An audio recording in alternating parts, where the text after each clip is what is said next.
best-selling author, Mark Greaney, who's with us for his third time. 3 books in a row we've talked to him, so apparently we haven't honked him off enough that he scratched us off the list. How many of these radio guy interviews are you doing today? I think about 30. 30. All right. How deep into the list are we so far?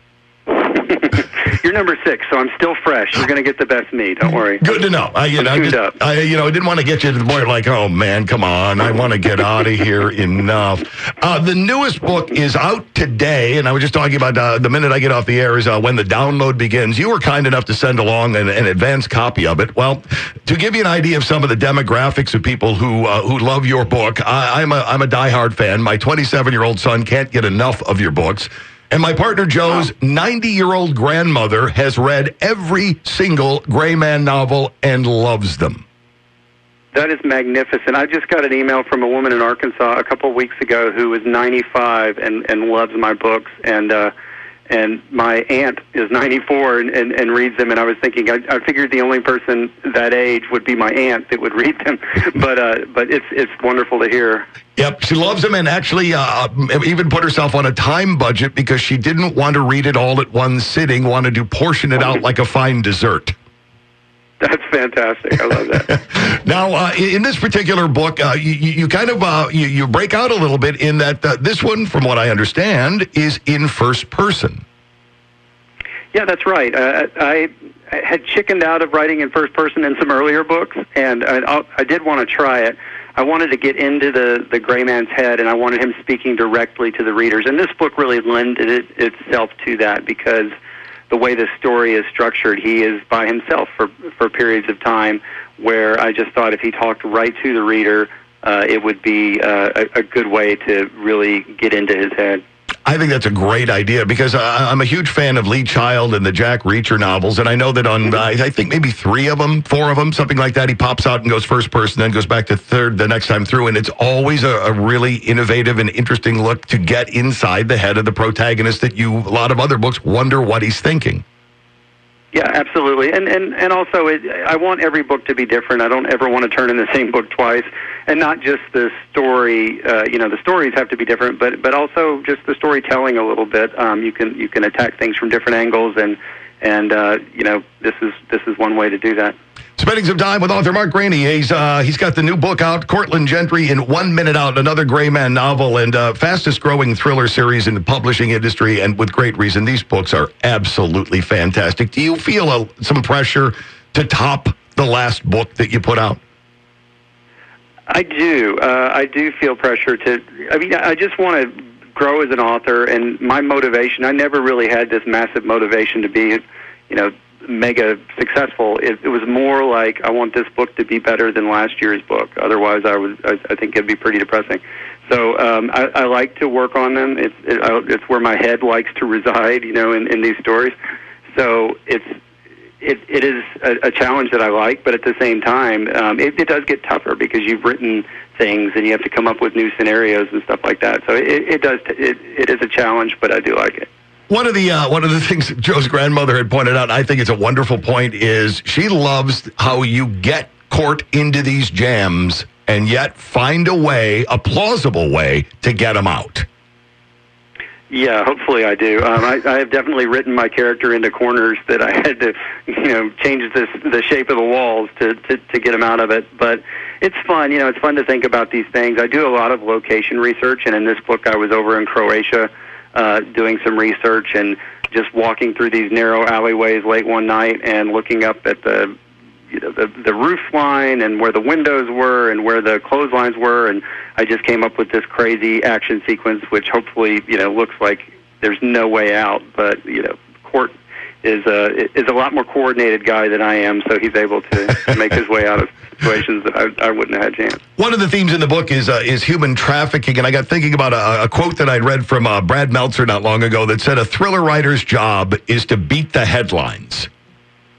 What do you think? Yeah, that's absolutely true. And in this book, interestingly, I wrote it started it well over a year ago, and the villain is an American billionaire financial